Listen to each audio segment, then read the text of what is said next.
we ended up losing the house. Like, there was nothing that could have been done.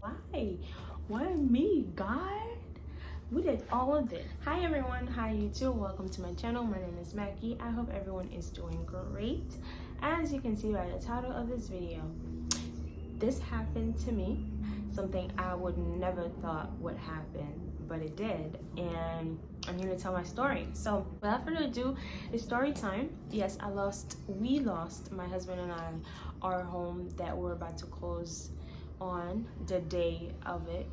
Like literally like a few hours, we were literally getting ready to leave the apartment that we were at in order to go to the attorney's office, and then we got a phone call. We can't close, you can't buy that house anymore, sorry, there's nothing you can do about it. Like, what?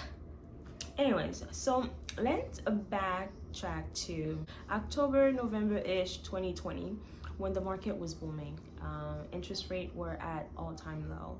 A lot of buyers trying to buy a house, and not many sellers trying to sell, but we as buyers wanted to take advantage of the very low interest rates in the market. So because of my very successful yard sign business that I've been doing through 2020, we were able to save a good amount for down payment, closing costs, and any other costs. So we decided, hey, let's get pre-approved for a house. Let's see where we at. We had good credit as well, so we're like, okay, let's go for it. So we were recommended this lender, this loan officer, by my father-in-law. So we went to his office, and he's an amazing loan officer. Shout out to Joe Del Sol. So we went to his office, documentation, it went smoothly, amazingly, and we got pre-approved. We had our pre-approval letter, and it's time to go shopping. We're so excited. The next step was to look for a realtor. We had a couple recommendations. I called, texted, some will answer and never call back or never texted back. Some will block and ghost. Like, are you serious? But I was like actively trying to find a realtor because it's time to go shopping. So it came to my mind, I'm like, wait a minute, I know somebody. Turns out it was one of my very first client that ever booked a yard sign with me when I first started my yard sign company in New Jersey. So she was a realtor, and I was just like, oh my god, there she is. So I texted her, messaged her, and she came back to me and she's like, of course, I'll help you look for a house. So, which brings me now to the most amazing realtor ever, Kelly Jo Blanc. She's amazing. They're all amazing. My team was just amazing, okay? So we out here looking for a house. The first house we saw Sunday morning, which was like an open house, we went there, she went with us, and we saw the house, and we're like, okay, we're gonna put an offer in the house. Like, seriously, the very first house we saw is just like, oh wow, the first house, you're just like so amazed, like so don't do that. The first house you see, don't put an offer on it, because you're just like just starting, so you're just like being amazed by nothing just because this is the first house you see. So we put an offer on it. Offer was accepted same day, and we started attorney review. When we started attorney review, it came into my mind. I was just sitting there and I was just like, you know what, this is not the house for us.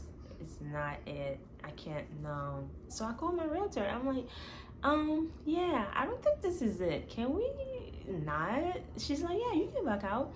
We have 3 days, to back out of the contract. And we did.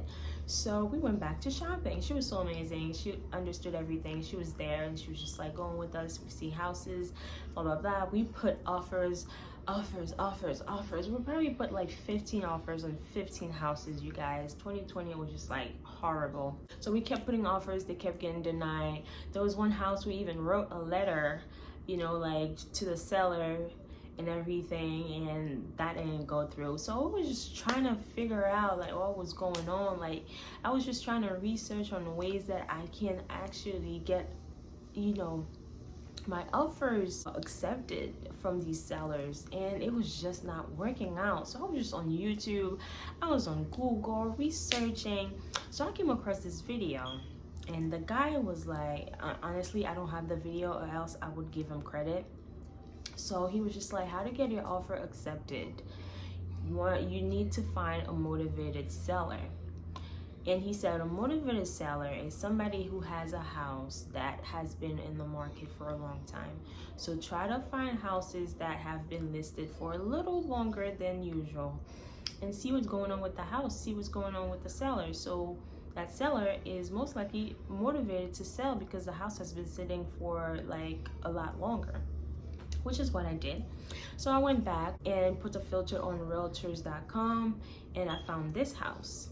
So even before my husband and I, we ever wanted to, starting the process of buying a house, I had the mindset, or I had the goal that I wanted to get a multi-family home because I wanted to house hack. I wanted to rent part of the house, and then I wanted to live on part of the house so that we can get like rental income from it and everything like that, and we can start as landlords and then we can move on to other properties, etc. So when I went to look for these houses, like surprisingly, I was not looking for multi-family homes. We were looking at single family homes, and that was the first mistake. We didn't stick to the plan.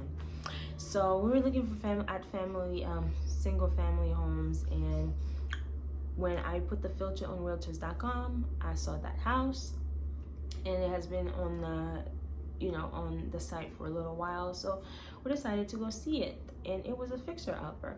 So in my mind, I'm like, okay, you know what? If we don't do a multi-family home, maybe we could do a fixer-upper so that we can actually have equity to start with. So which is what we did. We went and saw the house and did a good amount of work. We put an offer on it. It was accepted. So we went back to our lender and we're like, let's do a FHA 203K on that house so that we can buy the house and then do repairs before we move in. So all of that went through. If you don't know what a FHA 203K is, it's for basically fixer-upper homes. If you have found a home that is like a fixer-upper that needs work, they can actually give you extra amounts with contractors and all that other stuff in order to put into renovations of that house. If you guys want more information about 203K, I can definitely talk about that in another video. So which went perfectly. We got inspection done with a great inspector, and this wasn't too crazy. There was no real structural problems with the house. It just needed the things that needed to be done were, a lot of them were cosmetic, but we wanted to redo the kitchen, we wanted to redo some of the rooms, we wanted to gut the bathroom and redo, and it was gonna be so nice. I was so excited. So inspection was paid for, appraisal was paid for, our lawyer was working our deal, our lender was working our deal. We had such a hard time finding 203K approved contractors. I was looking high and low everywhere. We probably had like 8 contractors come to the house. Like, what's the deal with people, huh? They were coming and they would be like, okay, we see what needs to be done and we'll call you when we get a number. So basically they have to come see the house, see what needs to be done. We can talk about the renovations that we want to do, what we would like, and they would go and actually put numbers to it, like what would it cost and everything like that. And every single time, nobody was answering, nobody was calling back, and we had to keep moving on until the last contractor that we found, and he actually gave us an estimate, and it was actually like a great estimate. It was like reasonable for the price, and I forwarded to my lender and everything was matching, and it was great. So we're so excited. So things were moving along. So appraisal was done, everything was going, and then we were waiting on closing and everything like that. So closing is coming around, and we're getting ready to go to our lawyer's office. We're excited. We're about to close on this house, and then the house is going to be looking so nice. In the house, I had a very nice, like, big enough above ground pool in the backyard. Everything was, we're so excited, So we're getting ready, and we get a phone call from our lawyer, and they're like, "Hi, Mackie." I'm like, "Hey, we're on our way. We're about to be there." So he's like, "Actually, don't come." I'm like, "What? What you mean? What's going on?" And he's like, "You can't close on the house." I'm like, "We can't close on the house? Like, what's going on?" He's like, "The seller has a lien on the house." At this time, I had no idea what the heck he was talking about. Like, what even is a lease? I mean, not a lease, a lien. What is a lien? So he's like, okay. So basically, this is what a lien is that, somebody they owe money to put a lien on the house and use it as, basically using it as a collateral, so that if they're not paying that debt, the debtor, whoever they're owed money to, has all the rights on the property, and you can't sell it. As a seller, you can't sell the property unless you satisfy the debt that you had with the people that you owe money to.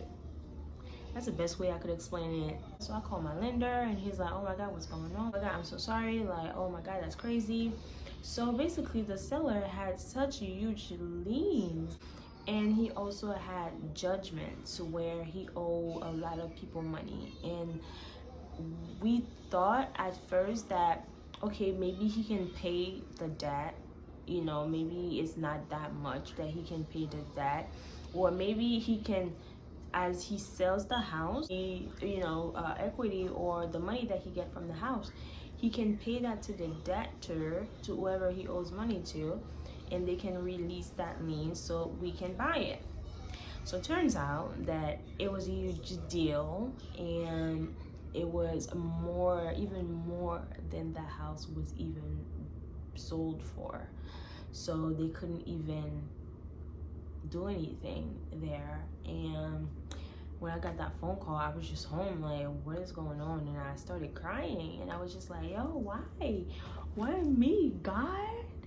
We did all of this. Imagine you paid for all of this, you guys. You paid for inspection, you pay for appraisals, and your lawyer's being paid for the work that he's done. Like, your real estate agent and your lender are not getting paid unless you close on the house. But I was feeling so bad. Like, I was like, oh my God, I can't believe they did all of this and they're not even getting paid.